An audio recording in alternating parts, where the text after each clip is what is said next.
I never even ask people, how much money do you make right now? And that surprises people, right? Why don't you need to know so we can try to get there so I can recreate that? And I say, no. What you want to do is find the business that best matches you. The ROI is not top of mind when you're doing things you don't like to do all day, every day, right?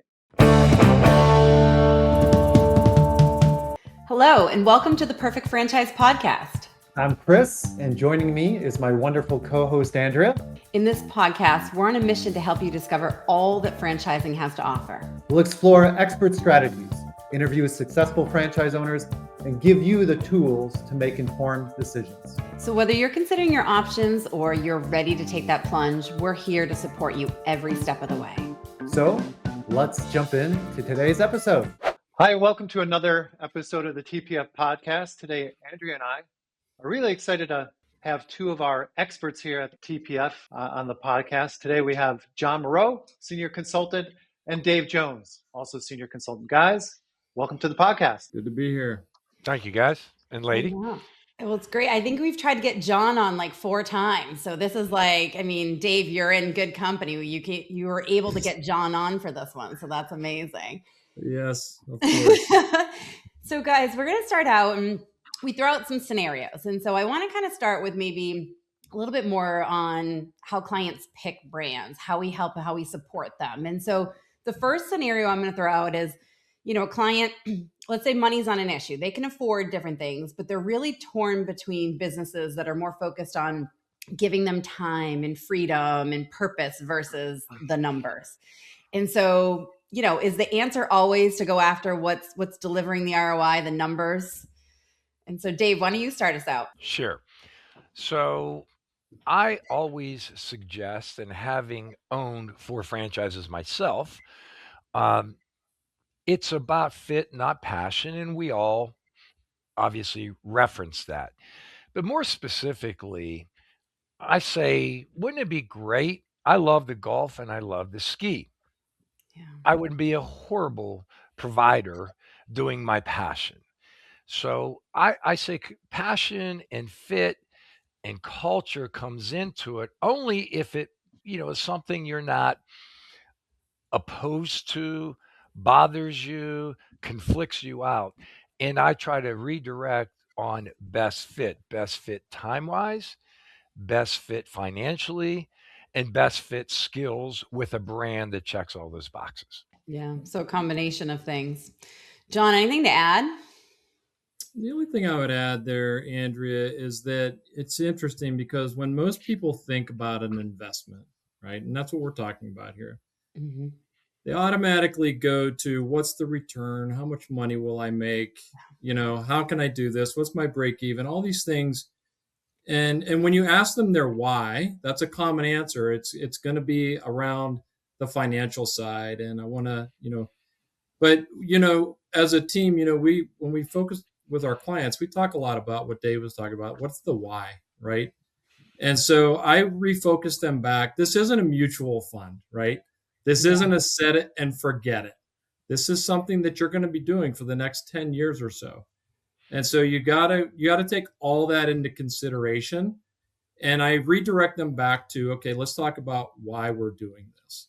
And then I just stop and listen and we kind of take the conversation from there. One thing that I deal with, I know you guys do too, is sometimes you have people that they're attracted to the franchise that allow them to make the most money with the least amount of territories or retail locations, right? So, I can make 150,000 per territory on this franchise. I can make 400,000 with just one location of that franchise. Let me go with the bigger one. And I always tell people, I don't know about you guys, but I never even ask people, how much money do you make right now? And that surprises people, right? Why don't you need to know so we can try to get there so I can recreate that? And I say, no. What you want to do is find the business that best matches you. Okay. If you have a certain number in mind and the business that best matches you, it's going to take you 3 territories to get to that number. That's the one you do. You don't pick the one that's only going to take 1 territory to get you there if it's not as good of a match. The match is absolutely crucial. Within reason, you can get to your number. with most franchises. I know there's some outliers there, but within reason. But to your point, John, it's not a mutual fund. So there's 8, sometimes 9, 10 hours in a day where you're actively working this thing. And you better hope the match is there, because the ROI is not top of mind when you're doing things you don't like to do all day, every day. Right? That's right. Yeah. That's right. And or not good at it. I'm sorry, but or not good at it. Yeah, exactly. I'm in the same camp as you, Kris. I've never asked the question, because at the moment, at least in the beginning, it's really not important. What is important is, let's find something that is a good fit for you, right? And then let's make sure that makes sense for you going forward. And let's walk you through how to get to that answer. I mean, that number doesn't matter up front, because you're not going to replace your salary year one, most likely, if you're making several $100,000, right? No matter what the business is. That's going to be a really good return. If all of a sudden you're making $400,000 a year in, like, that doesn't seem reasonable in any business. And that shouldn't be the expectation going in. And so it's, where do you ultimately get to? And, what is the value of time, of finding something that you really enjoy? You're not miserable. You're not commuting several hours a day. There's so many other aspects to not just the money piece. I think to both John and Kris's point is, you can get there. Depends on how you scale and grow the business and what type of business it is. You can eventually get there and plan that out, but it doesn't mean you're going to have it on day one. Yeah, no, it's really interesting, Andrea. Just real quick, from a personal side, I was that guy who was on a plane every week for 10 years straight, right? And so when people start talking to me about, well, I want this, I want that, and when you start to peel back some of those layers, you find out that, well, yeah, I'm traveling too much and I need to spend more time, at home with my family, whatever that looks like. And there's the grind piece that is associated with it that people are trying to run away from. So a lot of times I'll ask a question, are you running from something or to something? Yeah. Because that's important to understand as you're going through this. No, Andrea, if we may, since we're on numbers, just as a follow-up, it amazes me, and I was that person when I left corporate America, because you get a W-2. And that, it's 100,000, 300,000, whatever the number is. And most folks who've never owned a business don't understand the difference between a W-2 income and owner discretionary income. Because there's a big difference. When you sit back and you explain it to them, it does make sense. And then when you're done with your corporate job, hopefully you get a nice gold watch or a plaque or whatever that happens to be. And hopefully you've accumulated some retirement funds through matching or whatever it happens to be, a 401k. But the difference in owning a franchise business is there's going to be often a liquidity event. And people don't think about that in the beginning. They think about replacement income, again, W-2 versus owner discretionary income, and then don't even consider, at least initially until we talk about it, what does the end of this process look like? So that's something important to educate. Yeah, I agree with you. I know you can even explain owner discretionary income to somebody and they get it, but you don't get it till you live it. Yeah. And then once you understand the benefits, you're like, I can't imagine being paid like an employee anymore. Like, as much as it's a roller coaster being a business owner, it's worth it. Right. And I think, not to kind of keep belaboring this, but I think the point you just made, Dave, too, is people don't consider at the end of the day, if you've built a good business, the equity that you're building in that you turn around and you sell it for too. There's a value to that. It's not just, I'm collecting an income and that's all I'm getting from this. There's an end to it. If you do a really good job selling it, you should be able to turn around. Building it, you should be able to turn around and sell it for profit. So you have something, an asset at the end, and people aren't considering that. And a business that is backed by a solid franchise, so that when that owner is unplugged and that new owner or owners come in, there's a smooth transition. Yeah. There's a real value in that when you go to sell your business. And if you have folks looking to buy an established business, I always like to ask the question, have you been on biz buy sell? What have you found? And everybody smiles because there's not a lot out there. And why did you never see a franchise on there, or rarely see a franchise for sale? Because they're sold before they get to that point, because it's attractive for those reasons. Yep.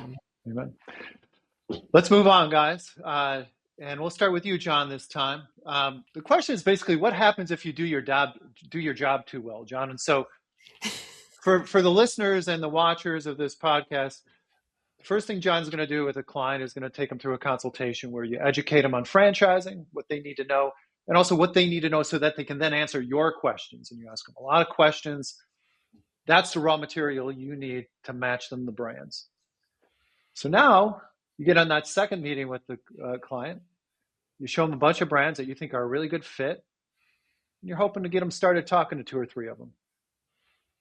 But they like everything you showed them. They like 6 brands. They like 7 brands. What do you do? How do you help them make decisions? How do you help them not have analysis paralysis? How do you help them not worry about the things they're not looking at and saying goodbye to some opportunities? Yeah, that happens. How do you handle it?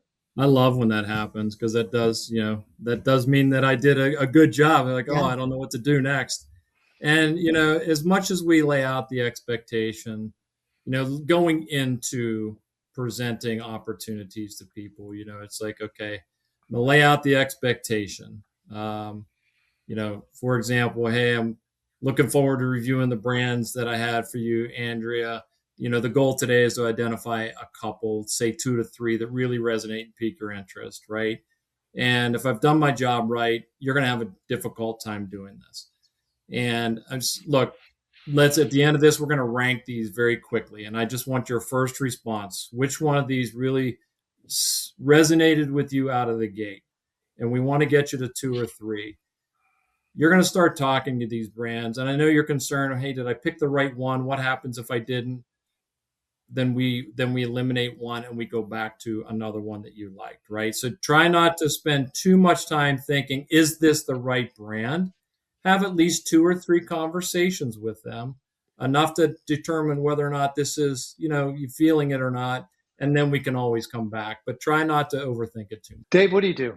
Anything different there? No, but there are 2 things that I do with every client. Number one, I say the only guarantee I will make, the only guarantee in this whole process, is I will show you opportunities that will resonate with you.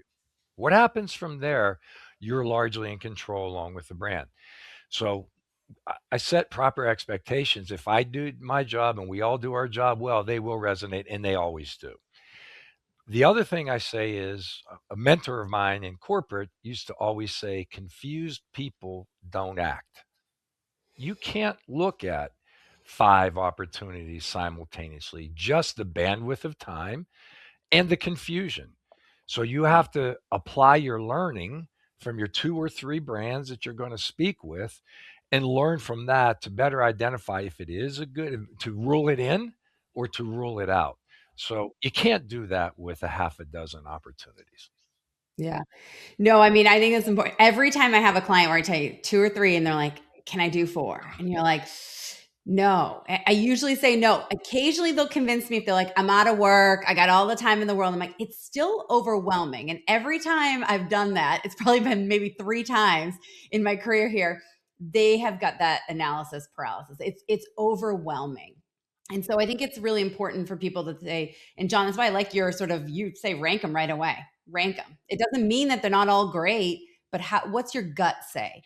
Because that next conversation is where you're going to learn a ton of information, the next couple conversations, more than you're going to find out on the internet, right? The internet, I always say to people, is that's the customer facing. If you want to be a customer of the franchise, if you want to be a business owner, you have to get on the phone and ask those hard questions and figure it out. And you're not going to know just by looking at one small slide that we're showing or a couple bullet points of things we're telling you about the brand. It's really about, let me dive in and see if this is right. And if it's not, you can always recalibrate. We'll have more information, a couple calls in, you're going to know, you know what? I think I don't want to manage more than 5 employees. All right, then we got to look at different businesses, right? So there's more information that you gain by talking to those first couple, but to be overwhelmed and want to look at 6 or not be able to decide, that's really hard early on in the process. So it's important to narrow them down.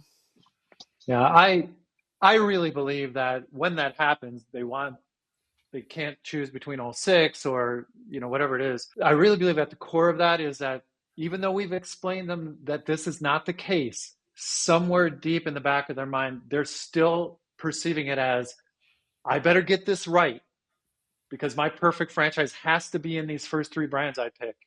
And if I pick wrong, then this all just falls apart. There's something, it's still there, even though, so, you know, I really try to contextualize picking the brands to start as this is a starting point, right? This is about learning right now. How are we really going to figure out what your perfect franchise is? We got to get you talking to brands, right? It's no different than, listen, if you want to learn golf or if you want to learn tennis, we can talk about it a lot. You can watch YouTube videos about how to swing a club or a racket. You know how you're going to really learn about it?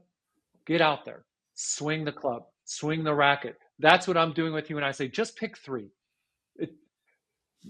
You're overthinking it. I got to get you in there, swinging the club, swinging the racket. We got to figure out, oh, this is how franchising really works. Oh, I thought I appreciated this, but I appreciate that a lot more. Yeah. That's where it happens in talking to the brands. Then we twist the dials, we pull the levers, to eventually get you that a perfect franchise, right? Yeah, I love the analogy, Kris. I agree, and it's so important for, there's so much going on in our client's mind. Is this the right fit? Is this the right time? Do I have enough money? What if it doesn't work? And I try to just set the tone. Look, this isn't a race. You're going through a very comprehensive exploratory discovery phase, right? And to your point, Kris, just because you pick this brand doesn't mean that that's the only one, right? So just let's go through the process. Let's go through those 6 factors. Let's make sure it's the right fit for you.